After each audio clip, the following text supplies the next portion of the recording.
TKO Boxing with Sherry Abbasi. I am in Riyadh this week for the Last Crescendo. An absolute pleasure to be joined by Mr. Frank Gilfeather, aka Frank's Noble Art on Instagram. Mr. Gilfeather, Frank, thank you so much for giving me a bit of your time this morning.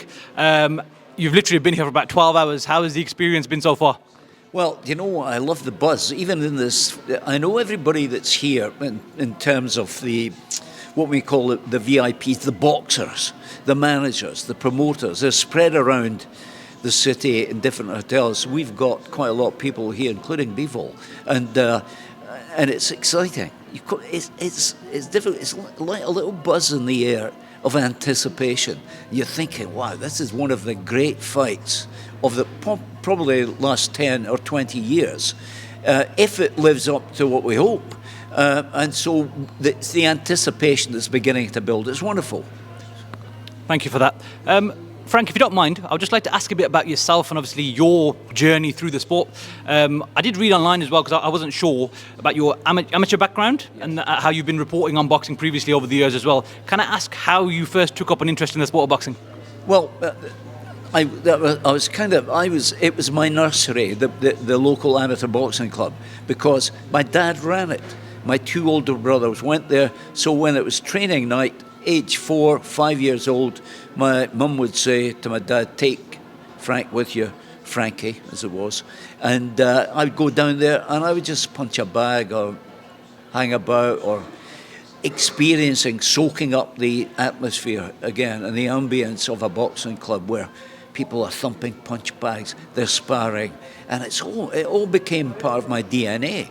And of course, I just carried on. I went and my dad ran other boxing clubs, and I was part of them. So, and then I got into youth boxing, championships, senior boxing, and so on, all as an amateur. And I was happy to remain an amateur and rejected the offers to turn professional. And you know something? Some people don't realise this. I had a couple of hundred fights. I boxed 17 times for Scotland, twice in the Royal Albert Hall against England, and I had great success. But at the age of 21, I quit. And I thought, right, I've had enough, seen that, done that. I was training to be a newspaper reporter, and so I carried that through, went on to a daily newspaper, an evening newspaper, then on to sport after about 8 or 9 years in news. But the thing was, you never covered boxing, you covered football. Because boxing, when I was a newspaper man and TV guy, boxing had lost its way. And so, you know, in the 1980s, for example, nobody was interested in boxing. Newspapers carried very little about boxing. TV forgot about boxing. And so I was a football writer, especially during the days of Alec Ferguson's great success with Aberdeen Football Club. So it was an exciting time for me in the 80s. It was only in probably in my 50s, late 50s, that I started going back to the gym, training, just to keep fit, 3 nights a week. And then, the local amateur boxing club said, well, why don't you help with the coaching? I'm glad. But I always took the view that you can't walk into an amateur boxing club which has been running for years by dedicated men for whom I have a great deal of respect. And you can't just kind of go in and say, I'm going to be a coach. You have to be invited to be a coach. So that started the process. Thank you very much for that. So you said at the age of 21, you said you've seen enough. Yeah. Can I ask why at such a young age you decided that was enough and you decided not to go pro? Well, 2 reasons. I'd grown up seeing a lot of pros. I sparred with a lot of pros. I was chief sparring partner for Walter McGowan when he was the flyweight champion of the world. I sparred with other professionals of the time at heavier weights, and I held my own. But the thing is, I watch these guys and I look, and I was at a dinner for Walter McGowan one night when he was a world champion. It was given by the Daily Record newspaper, and I was at a table full of champion boxers, professionals, and Peter Keenan, who was the major promoter of boxing in Scotland. He had been a big champion in his day in the late 40s and 50s. And I looked at all these guys, and Keenan said to me, I remember it well, I'd just come back from the European Championships in East Berlin, as it was, in 1965, and Keenan said to me, right, Frank, you will be going to London, managed by Al Phillips. You'll box down there for Harry Levine, Mickey Duff, Mike Barrett, the kind of cartel of promoters down there. And in Scotland, you'll box for me. He was part of that kind of organisation. And I said to him, Peter, I'm looking around this table, and the only guy wearing an expensive mohair suit, drinking the Napoleon brandy and smoking a Havana cigar is you, the promoter. And that was where I had that light bulb moment. Because up until that point, I'm thinking, I'm going to turn pro. My father, I knew he was against it, but he never said. But you know, he didn't want me involved in that world. And so that was the day I said, nah, I think not. I was quite happy to go down the other route, thank goodness. That makes complete sense, and I would assume you don't regret that choice. Oh, not at all. I mean, I had spent 50. I mean, I was writing for newspapers up until about 2 years ago. So I was about 56 years as a journalist, travelling all over the place with through football and through, you know, with Aberdeen, Rangers, Celtic, and so on, European games. So I had loved my life as a journalist. I mean, the great thing about it was a new thing every single day. I would have hated to be a professional boxer. I wouldn't have liked that. I mean, it's different if you're at very, very top and you're earning heaps of money. But listen, who wants to have their features rearranged? You know, it's a tough game. And even tougher when you watch it now, where, in my view, and you know, it's a kind of bee in my bonnet about this, young boxers are not taught how to defend themselves. It's all about attack. You know, and nobody said, by the way, you know, if you're a football team, for example, you can't lose a game if you don't lose a goal. So you build from the back. So it's the same kind of principle. Get your fundamentals right, get the defence right, and then think about attacking moves. But today it's all about attacking, and it's exciting to watch, but not to be part of. I think the football analogy you've given there makes complete sense. You know, they say defences win you titles or leagues, and today in football we see a lot of kamikaze football, which is the excitement, but you leave yourself open for that. That's where the counterpunch comes in, and it either levels the fight or it can end up in a knockout blow, can't it? So that's a very interesting analogy. Thank you. The sweet science, sport of boxing, or as you would call it, the noble art. Yeah. Can I ask why the name the noble art, and where did the inspiration come for that name? Well, you asked that because somebody recently asked me that question, and it occurred to me that people don't know what the noble art is. Noble art of self-defense, to hit without being hit back, which that's what you try to achieve. But the noble art name comes from the Marquis of Queensberry, way back centuries ago, who set up the rules of boxing, the first rules of boxing. Now, in those days, it was like the gentry and the well-to-do and the wealthy in, I'll say England more than Scotland, they would sort out their arguments, maybe in the park, fighting, right? So whereas in France you would duel with swords or fire pistols, as they did in the UK as well, fire pistols at each other, there was this kind of set of people. These people were noblemen. They were wealthy. They lived in mansions, and they settled their disputes and their arguments by fighting, by boxing. Along comes the Marquis of Queensberry, and he said, "We need rules for this, so that it's not kind of free for all." Excuse me.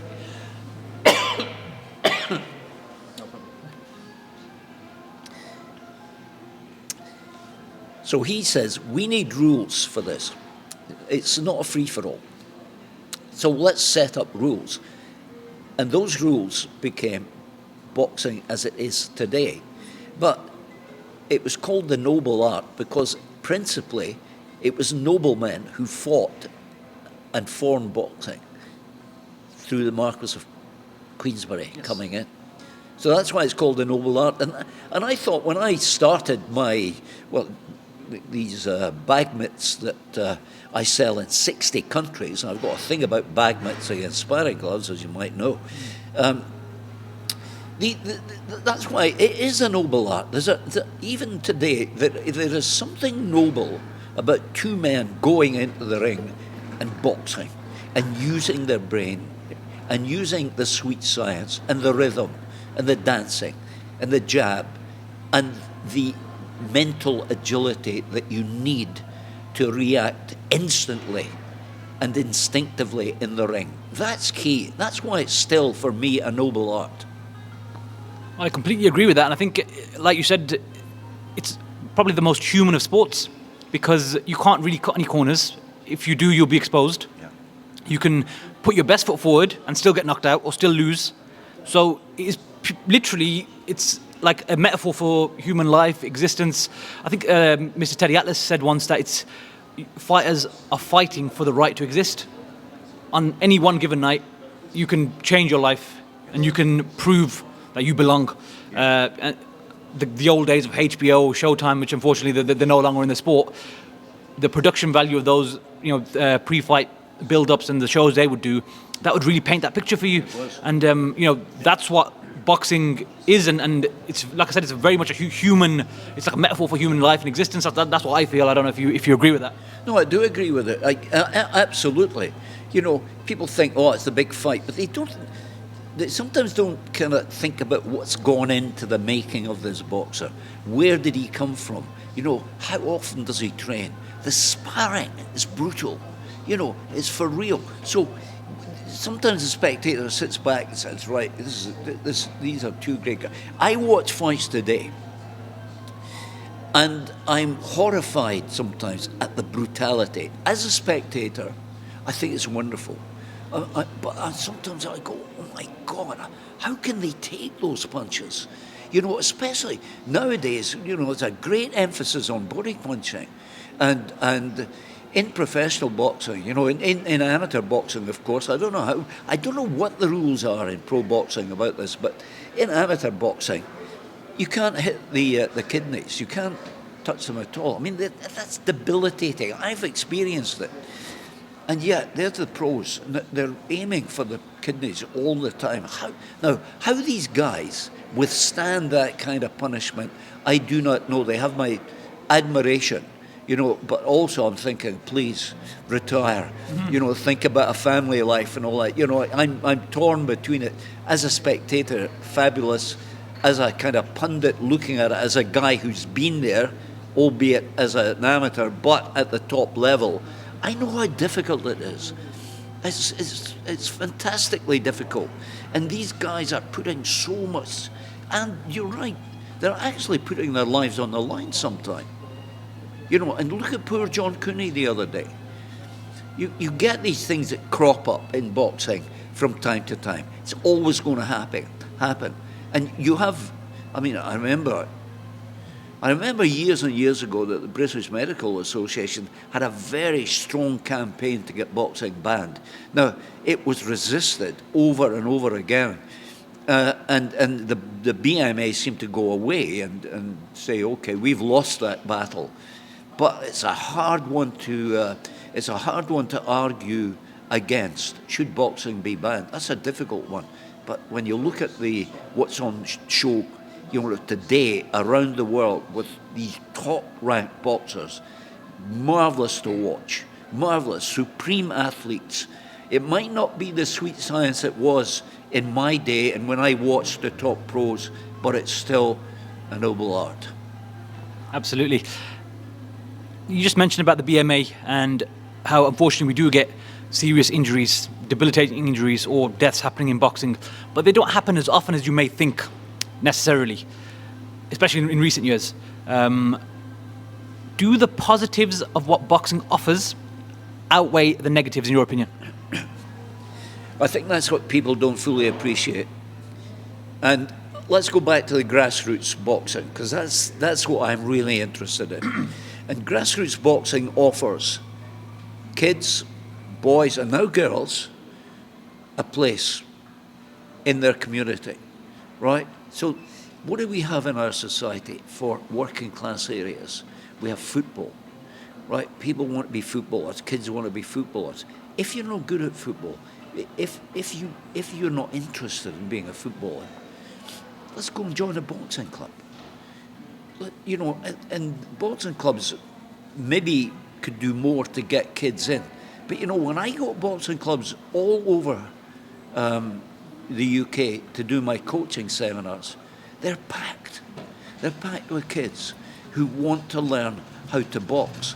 And that's why, for me, those coaches and those people and officials who open boxing clubs 3-4 times a week to accommodate these kids, to take them off the streets, away from trouble, away from potential crime, and they give them a place to belong to.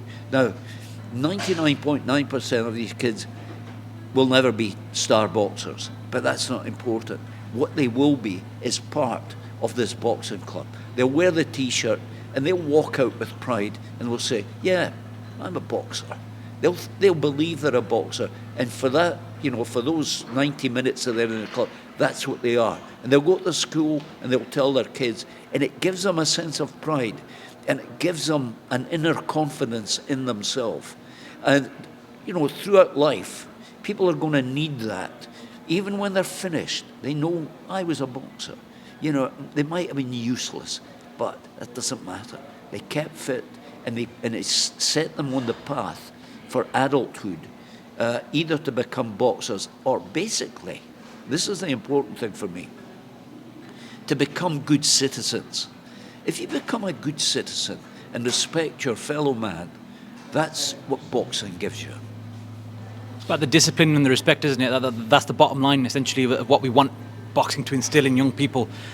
The question that I always go back to is boxing a sport that not mainly aims at people from less privileged backgrounds, but the champions that we have seen come through life, the stories we hear are people from all sorts of crazy, you know, adversity in life and rough upbringings or difficult family backgrounds. There are, of course, people who haven't had that and have still done well in boxing, but do you think there is an advantage for people that come from less privileged backgrounds when they're into boxing because they have a different type of hunger that people from better backgrounds can't really relate to? Well, of course, because that's where we get the phrase "the hungry fighter" from. Because if you go back to the days even here in the UK, forget about the USA because it happens everywhere. If you go back to the days of the 30s and 40s, very difficult times for working class people, mass unemployment, people desperate to get money to feed their kids. And that's where the phrase "hungry fighter" comes. I mean, I've known former pros in my hometown in Dundee who would walk 15, 20 miles to get a job in the boxing booth in the fairground, and they would travel. The great Benny Lynch, arguably the finest boxer to come out of Scotland, who in his day as the world flyweight champion was a superstar. The great Benny Lynch started life and finished his life in the boxing booth, sleeping with the horses, and then going out there with all the people in front of them ready to take on all comers.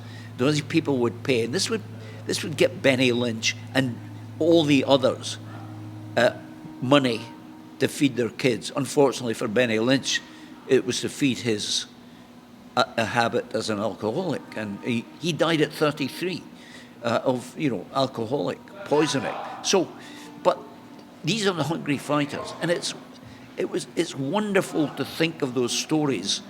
That it was so hard, and you can hardly think of how difficult it was for people in those days. The poverty, the unemployment. So that's where boxing has its roots, in the working class areas. And that's the way it's always going to be. Even though now, of course, what we're seeing, and I see it in the gyms I go to, we see people that are less working class and more middle class now. So that they're kind of morphed into middle class. Or shall we say, they're not middle class, they're not desperately poor. They're not they're not starving. You know, they're kind of moved on a bit, but we've still got these kids coming into the gyms today. Yeah. I think what we've just discussed there ties directly into the main event of this weekend, and obviously the first fight in October. These two men, Artur Beterbiev, the undisputed light heavyweight champion, and the former WBA light heavyweight champion, Mr. Dmitry Bivol, both came from very difficult upbringings. Family lives were difficult, and their parents sacrificed everything to give them a chance to be the best in the world. And as we can see, they are the two of the top five, arguably, or pretty much top five pound-for-pound fighters in the world. And they've given their lives to the sport as amateurs, and they've gone on to be obviously very, very successful as professionals. The first fight, in your eyes, how did you see that fight when you watched it the first time, in terms of not only the winner, but how did you see the story of the fight unfolding? Well, interestingly, I tipped before the fight. I tipped Beterbiev. I watched the fight. I unpicked it. I analysed it. I did a video immediately after it. And I said, I was right. But I also said, I thought Bivol won. And I was trying not to be biased. And by biased, I mean I was trying not to be biased by his ring craft and thinking, well, he's the archetypal box fighter. He's the guy who can box his way out of trouble, and he could fight when he needs to fight. Of course, when you analyse that first fight, that's exactly how it played out. I mean, my pre-fight video said what's going to happen is Beterbiev will stalk him around the ring, and Bivol will pick him off, and he'll get his 1, 2, 3 punch attacks in, and he'll step away. The question for me before that fight was, can Bivol keep that going for 12 rounds against a guy who is relentless, who won't leave him alone? I think pretty much it's going to be the same this time round.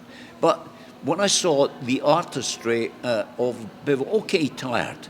He's bound to tire because he's doing all the running. He's doing all the moving around the perimeter of the ring.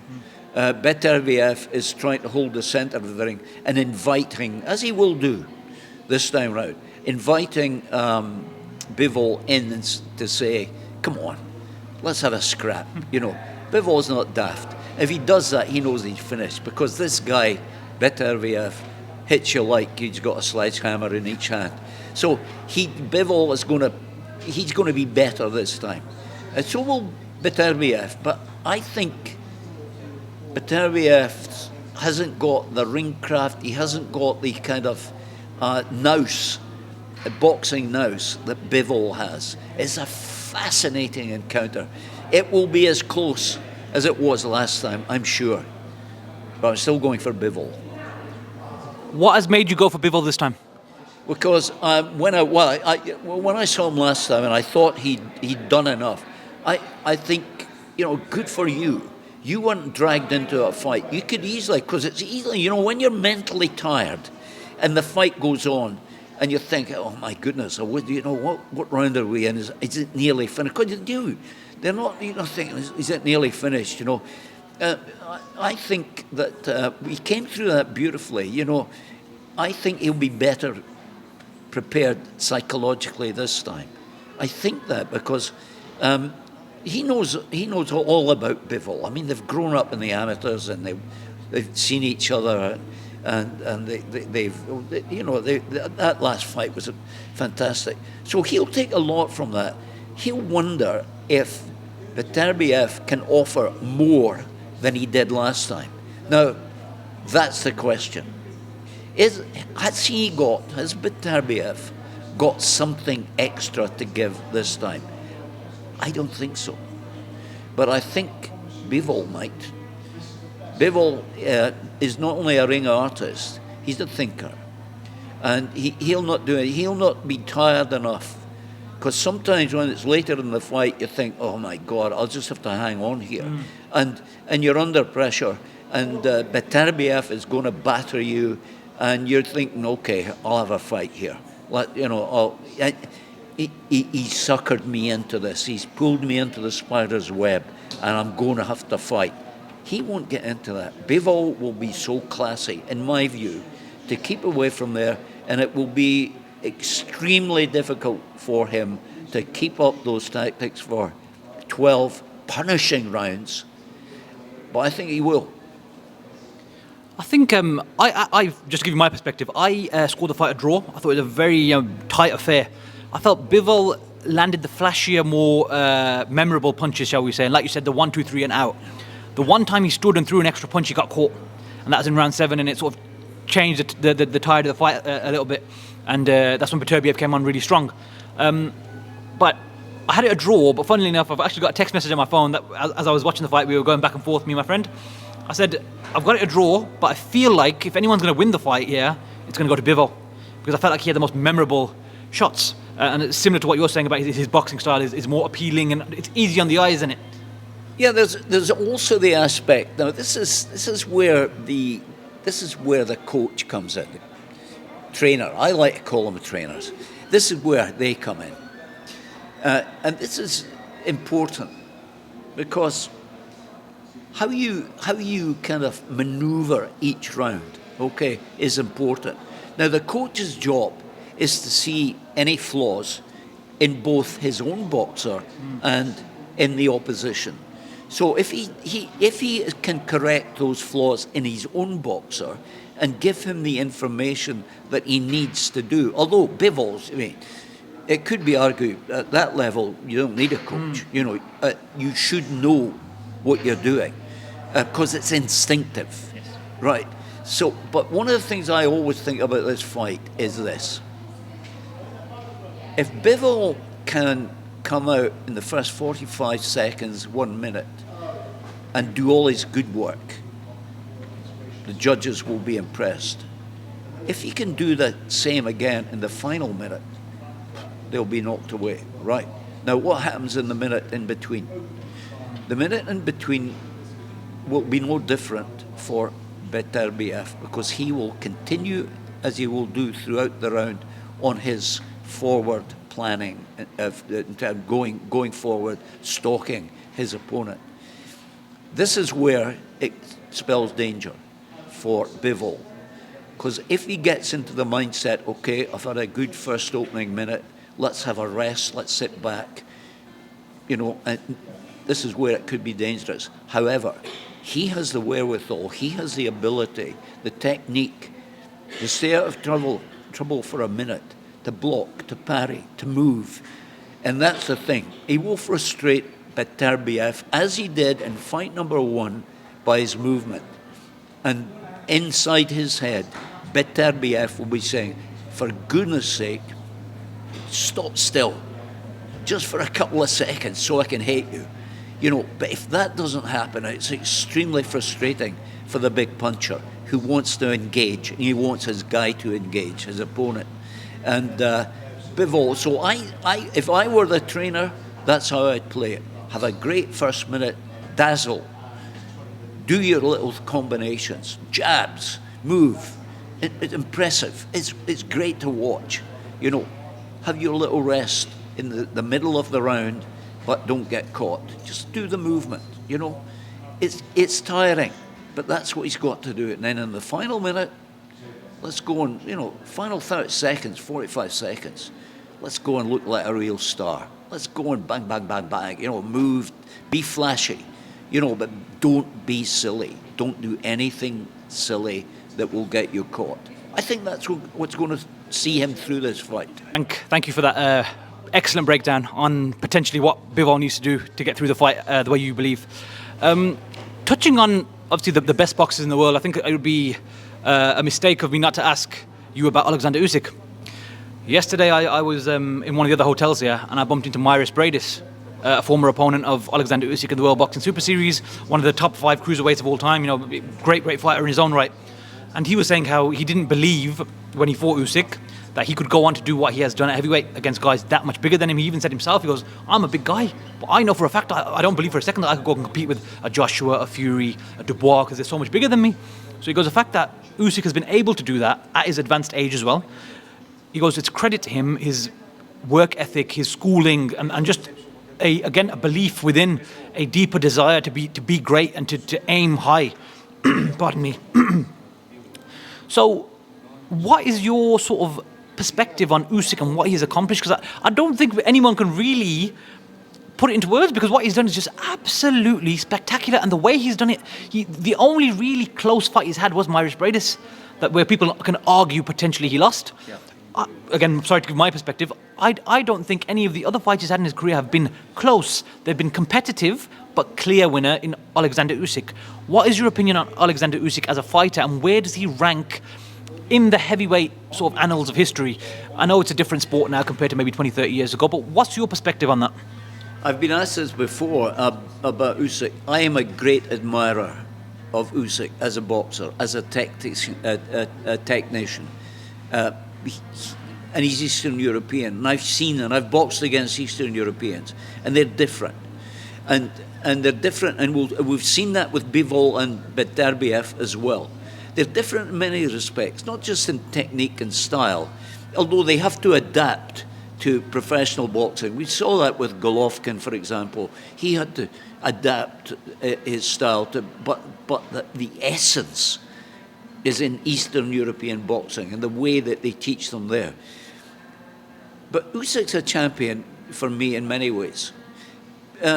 Not just his style, his technique, his demeanour, the way he behaves, the fact that he's a cool guy who is never going to be drawn into any of the kind of intimidating talk that we've seen from boxers who feel that it's the need. Now let me name Tyson Fury, right? His rants, and the last time his 11-minute rant into the face of Usyk was unacceptable. That should not be allowed in boxing. And that's why Turki Al-Sheikh, I believe, I hope, is on a mission to stamp all that out. So we talk about Usyk, we don't see that kind of talk with him. We saw Daniel Dubois at the end of the Usyk-Fury fight entering the ring, it's like Jeremy Kyle, somebody saying, there's a mic, go and abuse that guy. And he did that, and I'm thinking, hang on, this is disrespectful in the extreme.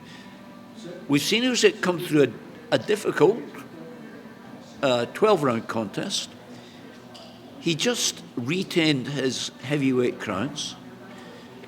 He's the top boxer in his division, has been for a while. And you're coming in the ring to say, I want revenge. Well, if I'd been Turki Al-Sheikh, I would have a word in the ear with these people, with the Furies of this world, with the Ben Davidsons of this world, and say, come on, guys, this is boxing. This is the noble art. Right, do your talking in the ring. Let's get rid of all this rubbish, which was started by Muhammad Ali. And all these guys are trying to be new Muhammad Alis. They'll never be. And, Muhammad Ali at least could back it up. Some of these guys can't. And lower down the ranks in boxing, we're seeing it. This nonsense where they stare at each other for 30 seconds, and what's all that about? Let's go back to the great days when the champions weighed in, they shook hands, they wished each other luck, and they went home and did their business. And so, let's get back to Usyk. Where does he rank? I've had this question before. He doesn't rank in the top 10 heavyweights of all time. He's a guy who, at his time, is the best, and he's probably been the best heavyweight of the generation, right? I wouldn't go further than that. I'd have to kind of examine that in my mind. I wouldn't go further than saying, of his generation, he is terrific. I think Usyk is the kind of guy who would say, you might be right. I like that about Usyk. The fact that he doesn't get pulled into arguments. He's clearly a decent family man. He's earning squillions of dollars, and good luck to him. And I love him as a man.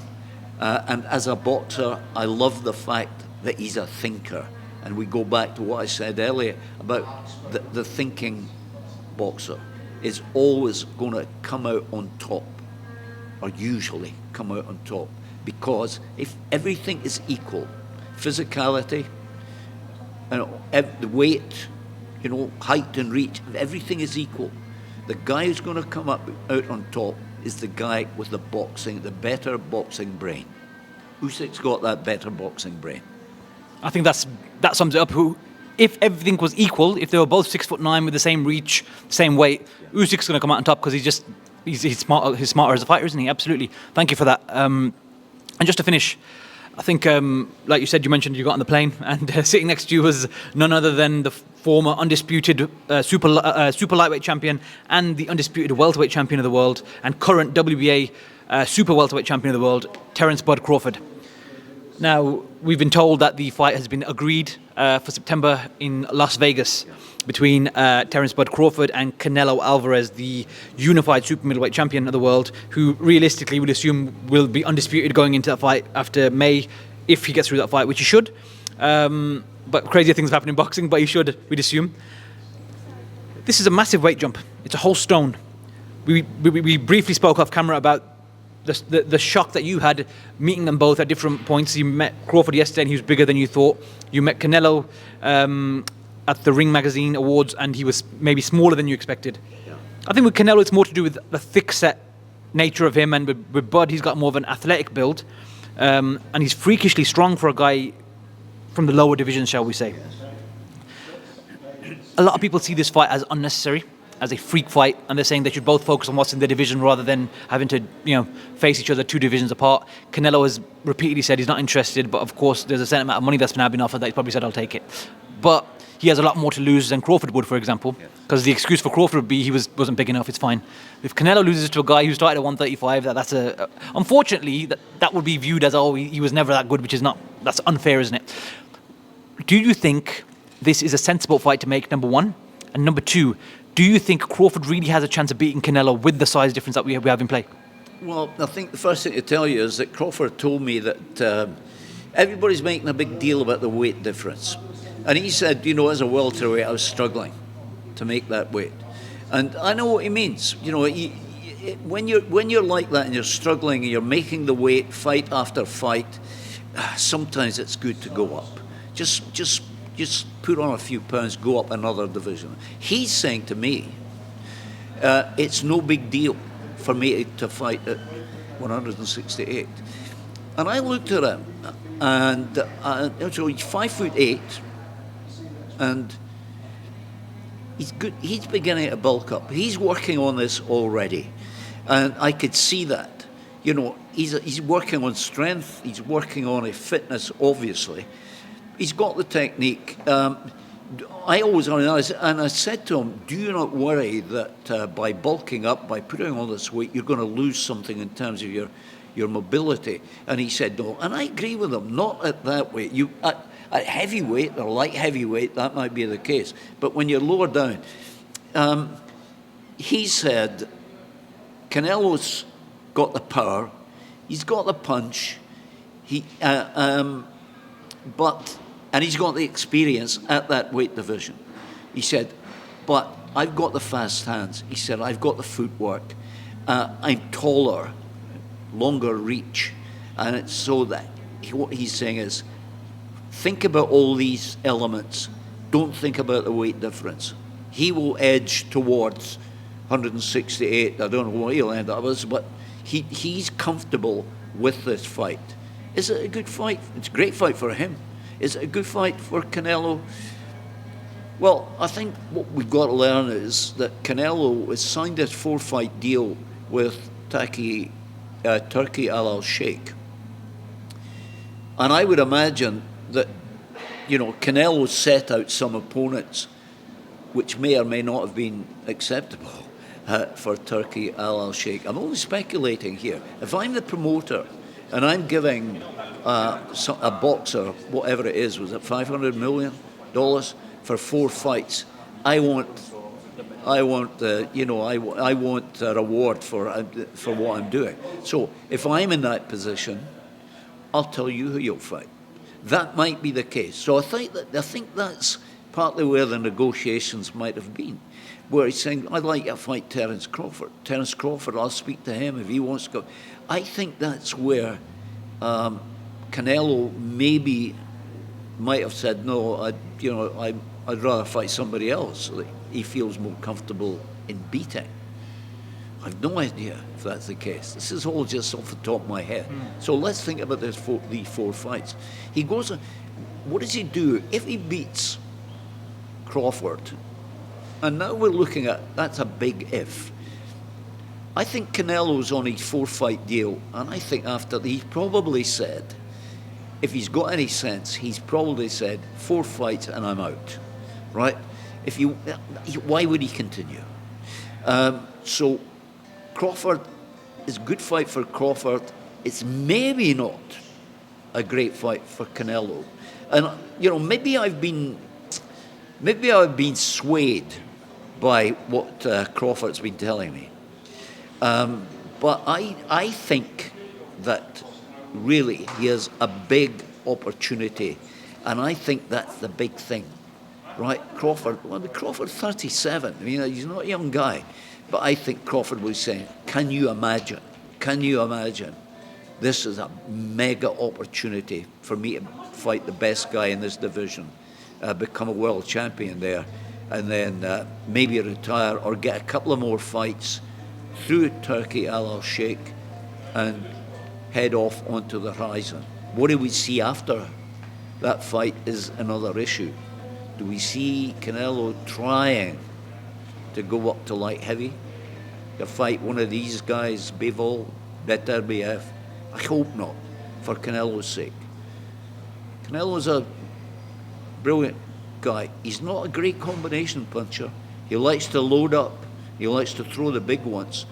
And I think against the fast hands, and this is what Crawford was alluding to, against the fast hands of a guy like Crawford, that could be problematic. Thank you very much for that detailed breakdown. I know I said that was the last question. I've actually got one last question because it came to my mind.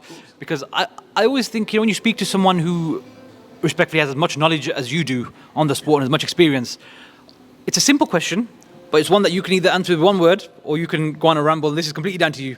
So feel free. The sport of boxing. When someone says the word boxing, what has and what does boxing mean to you?